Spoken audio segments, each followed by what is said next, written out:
Hi viewers, welcome to our channel. Harsha Sai పైన ఈడీని చంద్రబాబు నాయుడు గారు రంగంలోకి దించారని ఒక వార్త వైరల్ అవుతుంది. మరి నిజంగా చంద్రబాబు నాయుడు గారు హర్ష సాయి గురించి ఇంత సీరియస్‌గా తీసుకొని ఈడీని దించేంత అవసరం ఉందా? లేదా? సో ఇప్పుడు ఇదే అంశం మీద డిస్కస్ చేయడానికి ప్రెజెంట్ మనతో పాటు జర్నలిస్ట్ చరణ్ పరమి గారు ఉన్నారు. వారితో ఒకసారి మాట్లాడదాం. అన్న హాయ్ అన్న. హాయ్. సో ఒక వార్త అయితే వైరల్ అవుతుంది. చంద్రబాబు నాయుడు గారు ఈడీని రంగంలోకి దించారు. అది కూడా హర్ష సాయి పైన అని అంటున్నారు. మరి వార్తల్లో నిజమేంతుంది. ఆల్రెడీ హర్ష సాయి పైన ఒక రేప్ కేసు అయితే అత్యాచార కేసు అయితే నమోదవ్వడం మనం చూసాం. మరి ఈడీ అంటే ఖచ్చితంగా మనీ రిలేటెడ్ కాబట్టి మరి ఏంటి ఈ ఇష్యూకి సంబంధించి మీరేం చెప్తారు? ఇప్పుడు సడన్‌గా హర్ష సాయి అత్యాచార కేసు అటు ఉన్నట్టుండి ఇది ముందుకొచ్చింది. ఈడీకి సంబంధించిన కేసు. ఎందుకొచ్చింది ఏంటి అని చూస్తే హర్ష సాయికి సంబంధించిన ఆర్థిక అవకతవకలు అనేకం జరిగాయి అని చెప్పి ఇప్పుడు మనకు కనిపిస్తున్న వార్తలు. ఇందులో భాగంగా ముఖ్యంగా చూసుకుంటే హర్ష సాయి చాలా కాలంగా బెట్టింగ్ యాప్స్ సపోర్ట్ చేస్తూ ఉన్నాడని అందరికీ తెలిసిందే. నిన్న రిలీజ్ అయిన ఒక ఆడియో కాల్‌లో కూడా హర్ష సాయి మాట్లాడుతూ నాకు దాదాపు 10 కోట్లు ఇస్తారు అని చెప్పేసి మాట్లాడాడు. ఇవన్నీ మనం చూసాం. అయితే ఇవన్నీ ఆల్రెడీ లీక్ అయ్యి వైరల్ అయ్యాయి కాబట్టి ఇప్పుడు ప్రభుత్వం దృష్టి దీని మీద పడింది. అసలు హర్ష సాయి దీనివల్ల ఎంత సంపాదించాడు అని. అదొక యాంగిల్ అయితే రెండోది వచ్చేసి రీసెంట్‌గా డీసీపీకి ఒక యువకుడు హర్ష సాయి వల్ల నేను 20 లక్షలు కోల్పోయాను. అతను బెట్టింగ్ యాప్స్‌లో పెట్టుబడి పెట్టమంటే నేను బెట్టింగ్ యాప్స్ ఆడడం వల్ల ఇంత కోల్పోయానని చెప్పేసి అతను వెళ్లి కంప్లెయింట్ ఇచ్చాడు. ఈ కంప్లెయింట్‌ని డిపార్ట్మెంట్ సీరియస్‌గా తీసుకుంది. ఇది ఇక్కడ ఉన్న పరిస్థితి. అయితే వీటన్నిటిని డిపార్ట్మెంట్‌కి ఆల్రెడీ వెళ్ళిపోయింది కాబట్టి వీటన్నిటిని బేరీజు వేసుకొని ఇప్పుడు ప్రభుత్వం ఎన్ఫోర్స్‌మెంట్ డైరెక్టరేట్‌ని రంగంలోకి దింపబోతుంది. అతని ఆర్థిక అవకతవకలన్నీ కూడా లెక్క తేల్చబోతుంది అని చెప్పేసి కనిపిస్తున్న వార్తలు. ఇందులో చాలా వరకు నిజాలే ఉన్నాయి. కాకపోతే ఈడీ సుమోటోగా కూడా ఇటువంటివి తీసుకొని ముందుకొస్తుంది. ఒకరు చెప్తేనే కాదు, సుమోటోగా కూడా తీసుకొని వస్తుంది. ఇప్పుడు ఆల్రెడీ తను కంప్లైంట్ 20 లక్షలు పోగొట్టుకున్న కంప్లైంట్ ఇచ్చాడు కాబట్టి ఇల్లీగల్ యాప్స్‌కి తను సపోర్ట్ చేస్తున్నాడనే ఆడియో ఆల్రెడీ ప్రూఫ్ కింద ఉంది కాబట్టి దీన్ని పోలీసులు కన్సిడర్ చేస్తారు. ఖచ్చితంగా ఈడీకి దీన్ని ఫిర్యాదు చేసి ఈడీ రంగంలోకి దిగేలాగా చర్యలు అయితే తీసుకుంటున్నారు. బహుశా రేపో ఎప్పుడో ఈడీ రంగంలోకి దిగచ్చు. అయితే ఎంత సంపాదించుంటాడని అంచనా వేస్తే కూడా దాదాపు 200 నుంచి 300 కోట్ల దాకా హర్ష సాయి ఈ బెట్టింగ్ యాప్స్ ద్వారా సంపాదించుంటాడని అంచనా వేస్తున్నారు. 100 కోట్లు. ఒక చిన్న యూట్యూబర్గా మొదలయ్యి అతను అనేక మిలియన్స్ ఆఫ్ పీపుల్ని ఫాలోవర్స్గా చేసుకొని వాళ్ళని మిస్గైడ్ చేస్తూ, అంటే చివరికి ఆ ఫాలోవర్సే అతని టార్గెట్. అతనికి ఎవరైతే డబ్బు సంపాదించి యూట్యూబ్ నుంచి డబ్బులు ఇచ్చారో అదే ప్రజల డబ్బుతోటి ఇప్పుడు అతను గేమ్ ఆడుతున్నాడు. వాళ్ళను టార్గెట్ చేసుకొని వాళ్ళ ద్వారా పెట్టుబడులు ఆ సంస్థల్లో పెట్టించి బెట్టింగ్ యాప్స్లో వాళ్ళ జీవితాలు ఆగం చేయడానికి ఇతను చేస్తున్న స్కెచ్ లాగా ఉంది. సో అంత దుర్మార్గమైన పని ఇది, చిన్న విషయం అయితే కాదు. ఖచ్చితంగా దీన్ని ఖండించాల్సిందే. అయితే దీంట్లో భాగంగా హర్ష సాయి చేస్తున్న తప్పులన్నింటినీ కూడా ఇప్పుడు ఈడీ అయితే సీరియస్గా తీసుకుంటుంది. ఈడీ రంగంలోకి దిగిందంటే ఇక హర్ష సాయి ఎక్కడున్నా సరే పట్టుకుంటారు, దానిలో డౌట్ ఏమీ లేదు. పైగా ఈడీ వచ్చిందంటే దాని వెనకాలే సిఐడి ఇది కూడా రావడానికి ఛాన్స్ ఉంది. ఎందుకంటే ఆర్థిక అవకతవకలకు సంబంధించిన కేసుల్లో దర్యాప్తులు ఈడీ కేవలం దానికి సంబంధించిన లెక్కలు తేలుస్తుంది, కేసులు బుక్ చేస్తుంది, ఇవన్నీ చేస్తుంది. అతనికి అత్యాచార కేసు కూడా ఉంది కాబట్టి రాష్ట్ర ప్రభుత్వం సిఐడిని కూడా రంగంలోకి దించడానికి ఏమాత్రం వెనకాడదు. ఎందుకంటే ఆల్రెడీ ఇప్పుడు రెడ్ కార్నర్ నోటీసులు జారీ చేస్తారనే వార్తలు అయితే వస్తున్నాయి. కాబట్టి అది కూడా రేపు జరగచ్చు. సోమవారం రోజు రెడ్ కార్నర్ నోటీసులు జారీ చేయొచ్చు, అవకాశం అయితే పుష్కలంగా ఉంది. సో ఇది దీంట్లో కనిపిస్తున్న వాస్తవం. నిజానికి అసలు బెట్టింగ్ యాప్స్ అతను చెప్పే వాదన చూస్తే విరాట్ కోహ్లీతో సహా అనేక మంది చేస్తున్నారు కదా, మన తెలుగు స్టార్ హీరోలు కూడా చేశారు. రాణా లాంటి వాళ్ళు కావచ్చు, ప్రకాష్ రాజు లాంటి వాళ్ళు కావచ్చు, వీళ్ళు కూడా బెట్టింగ్ యాప్స్కు ప్రమోషన్ చేశారు. సో వీళ్ళందరూ చేశారు కదా, నేను చేస్తే తప్పేంటి అనేది హర్ష సాయి వాదన.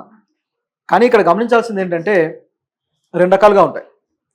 ఒకటి వచ్చేసి బ్యాన్ చేసిన యాప్లు, అంటే అవి ఇల్లీగల్.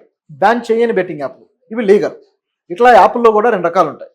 బ్యాన్ చేసిన యాప్లు వచ్చేసి ఆ యాప్లు ఇక ఏమాత్రం ఉపయోగించడానికి వీల్లేదు, ప్రమోషన్ చేయడానికి కూడా వీల్లేదు. చేస్తే ప్రమోషన్ చేసిన వాళ్ళకి, యాప్లు ఎవరైతే తీసుకొచ్చారో వాళ్ళకి అందరికీ శిక్షలు పడతాయి. బ్యాన్ చేయని యాప్లు ఇవి కూడా బెట్టింగ్ యాప్లే, వీటిని మాత్రం ప్రమోషన్ చేస్తుంటారు. మనకు డ్రీమ్ 11 తెలుసు. ఇప్పుడు టీమిండియాకి స్పాన్సర్ కూడా.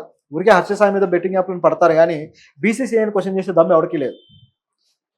ఆ బీసీసీఐ మళ్ళీ ప్రభుత్వం ఆధ్వర్యంలోనే నడుస్తుంది కదా, ప్రైవేట్ సంస్థ అయినా కావచ్చు, కానీ ప్రభుత్వం ఆధ్వర్యంలో నడుస్తుంది. మరి ఇలాంటి దానికి ప్రభుత్వం ఎందుకు నైతిక విలువలు పాటించమని చెప్పట్లేదు?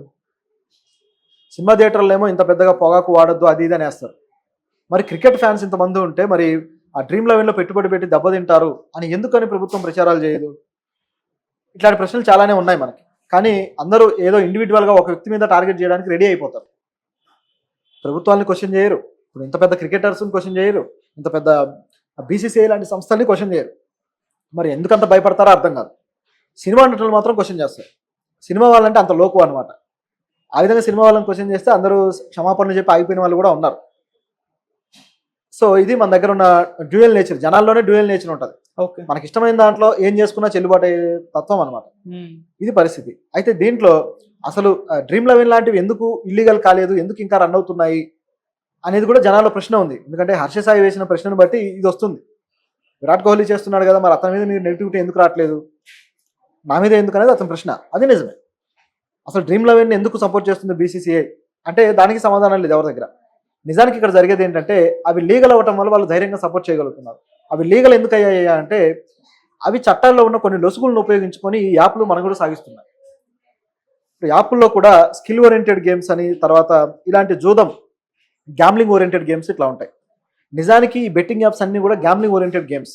అందులో గెలుపు అనేది స్కిల్ ద్వారా డిసైడ్ అవ్వదు, అక్కడ వాళ్ళు మ్యానిపులేట్ చేస్తే డిసైడ్ అవుతుంది. అందుకే లక్షలు పోగొట్టుకుంటారు చాలామంది.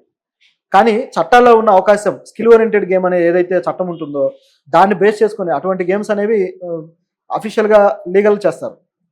అలా ఈ బెట్టింగ్ యాప్లు ఏవైతే ఉన్నాయో మనకి ఇప్పుడు ఆల్రెడీ అందుబాటులో ఉన్నాయి, డ్రీమ్11 కావచ్చు, ఇటువంటివన్నీ కూడా ముందుకు వచ్చాయి. ఈ లొసుగు ఉపయోగించుకొని తప్పించుకున్నాయి. ఆ లొసుగును ఉపయోగించుకొని తప్పించుకోలేకపోయినవి కొన్ని ఉన్నాయి. ఇప్పుడు ఇతను హర్ష సాయి సపోర్ట్ చేసిన ఒక యాప్, అది వచ్చేసి 360 అని ఒక యాప్ ఏదో ఉంది, అది హర్ష సాయి సపోర్ట్ చేస్తాడు, అది ఇల్లీగల్. అంటే ఆ చట్ట ప్రకారం చూసుకుంటే ఇది ఇల్లీగల్ అయింది. అంటే వాళ్ళు ఇది స్కిల్ ఓరియంటెడ్ అని చెప్పలేకపోయారు అనమాట, కోర్టుని నమ్మించలేకపోయారు. అటువంటి పరిస్థితుల్లో ఇది స్కిల్ ఓరియంటెడ్ కాదు, ఇది గ్యామ్లింగ్ ఓరియంటెడ్ అని చెప్పేసి దాన్ని బ్యాన్ చేసేసారు. అయినా సరే అవి ఇంకా బ్లాక్ మార్కెట్లో వైరల్ అవుతూనే ఉంటాయి. ఇది ఇక్కడ పరిస్థితి. అంటే చట్టాలు, సైబర్ చట్టాలు ఇంకా మనకు బలంగా రాకపోవడం అనేది మైనస్. సైబర్ చట్టాలను ఇంకా బలంగా తయారు చేయాలి. రెండోది వచ్చేసి ఈ చట్టాల్లో కూడా మనకి ఏవైతే వీటిని డౌన్లోడ్ చేసుకునే యాప్స్ ఉంటాయో వీటి మీద ఆంక్షలు ఉండాలి. గూగుల్ స్టోర్ కావచ్చు, యాపిల్ స్టోర్ కావచ్చు, ఏవైతే మనకు అవి యాప్స్ డౌన్లోడ్ చేసుకునే స్టోర్స్ ఉంటాయో వాటిని ఇంకాస్త స్క్రూటినీ చేసి పరిశీలించినప్పుడు మనకి ఇలాంటి బ్యాండ్ యాప్స్ అన్ని కూడా దొరుకుతాయి. కొన్ని ఏంటంటే డైరెక్ట్గా లింకులు పెడతారు, డైరెక్ట్గా ఉంటాయి అనమాట, టెలిగ్రామ్ ద్వారా వీటి ద్వారా వస్తుంటాయి, అవి వీటిల్లో దొరకవు. ఇది కూడా బ్లాక్ మార్కెట్ తీసుకువెళ్ళడమే. సో ఇది ఇక్కడ ఉన్న పరిస్థితి అనమాట. కాబట్టి చట్టాలు బలహీనంగా ఉంటే ఇలాంటి వాళ్ళు తయారవుతారు, ఇలాంటి వాళ్ళు తయారైతే లక్షల మంది అన్యాయం అయిపోతారు. ఇది ఇక్కడ కనిపిస్తున్న వాస్తవం. ఓకే. సో హర్ష సాయి ఇప్పటి వరకు పరారులో ఉన్నట్టుగానే తెలుస్తుందన్న. పోలీసులు కూడా గాలింపు చర్యలు చేపట్టారని చెప్పేసి న్యూస్ కూడా వచ్చింది. మరి ఎందుకు పరారులో ఉన్నాడా, లేకుంటే హైడ్ అయి ఉన్నాడా, ముందస్తు బెయిల్ కోసం ట్రై చేస్తున్నాడా, అతని ప్లాన్ ఏంటి అసలు, ఎందుకు పట్టుకోలేదు మరి పోలీసులు ఇప్పటి వరకు, మరి ఏం జరగచ్చు అంట? ఇప్పుడు లీక్ అవుతున్న ఆడియోస్ అన్ని బట్టి చూస్తే అతను ప్లాన్ ఏంటో మనకు అర్థమవుతుంది. అతను ఆ ప్లాన్తోనే ఆడియోస్ అన్ని రిలీజ్ చేస్తున్నాడు. ఇప్పటికిప్పుడు పోలీసులకు దొరికితే ఇమీడియట్గా కోర్టులో సబ్మిట్ చేసి తర్వాత రిమాండ్కి తరలించి 14 రోజులు జైల్లో పెట్టి ఆ తర్వాత కూడా రిమాండ్లు పొడిగించే అవకాశం ఉంటుంది. ఇప్పుడు ఎలాగైతే జానీ మాస్టర్కి చేశారో అదే విధంగా ఈ విధంగా కొనసాగుతూ పోతే ఎక్కడి దాకా వెళ్తుందో తెలియదు. కాబట్టి అవన్నీ అతను ఆలోచించి ఏం చేశాడంటే అబ్స్కాండ్ అయ్యాడు. ఇక రెండవది వచ్చేసి ఈ ఆర్థిక అవకతవకలకు సంబంధించి ఇటువంటి కేసులు చుట్టుకుంటాయని అతను ఎక్స్పెక్ట్ చేయలేదు. ఈ లోపే మనం ఈ ఆడియోలు రిలీజ్ చేస్తాము, సో నిజాలు ప్రజలకు తెలుస్తాయి, మన మీద నెగిటివిటీ తగ్గిన తర్వాత దీని మీద యాక్షన్ తీసుకుందాం అనేది అతని ఆలోచన. ఎందుకంటే ఎప్పుడైతే ఆరోపణ వచ్చిందో ఆరోపణ వచ్చిన గంటల వ్యవధిలోనే అతని తరపున ఒక అడ్వకేట్ ముందుకు వచ్చేసాడు, చిరంజీవి అనే ఒక అడ్వకేట్ ముందుకు వచ్చేసి హర్ష సాయికి సంబంధించిన వివరాలు కావచ్చు, లీగల్గా ఎటువంటి ప్రాసెస్లో వెళ్ళబోతున్నారు ఇవన్నీ కూడా ఆయన వివరించాడు. ఒకవేళ అవసరమైతే యాంటిసిపేటరీ బెయిల్ కూడా మేము అప్లై చేస్తాము, అది ముందు ఆయన దొరికినప్పుడు సంగతి అన్నట్టుగా చెప్పుకుంటూ వచ్చాడు. రెండోది వచ్చేసి ఆయన తండ్రి మీద కూడా కేసు పెట్టడం సరైంది కాదు, ఆయన ఏ పొరపాటు చేయలేదు, అసలు ఆయన సంబంధమే లేదని కూడా వాదించారు. ఇప్పుడు తన తండ్రిని కాపాడుకోవడం కూడా ఆయనకు అవసరమైంది, ఎందుకంటే అన్నెసరీగా తండ్రి పేరు ఇరికించినట్టు అయింది. సో దీని అంతా దృష్టిలో పెట్టుకుని ఆయన అబ్స్కాండ్ అయి ఉన్నాడు. కాకపోతే ఆయన దొరికే సందర్భం దగ్గరలోనే ఉంది. ఎందుకంటే ఇప్పుడు ఈడీ ఎంటర్ అయిందంటే ఈ కేసు తీవ్రత పెరుగుతుంది, ఖచ్చితంగా దాని రూపురేఖలు మారిపోతాయి. కాబట్టి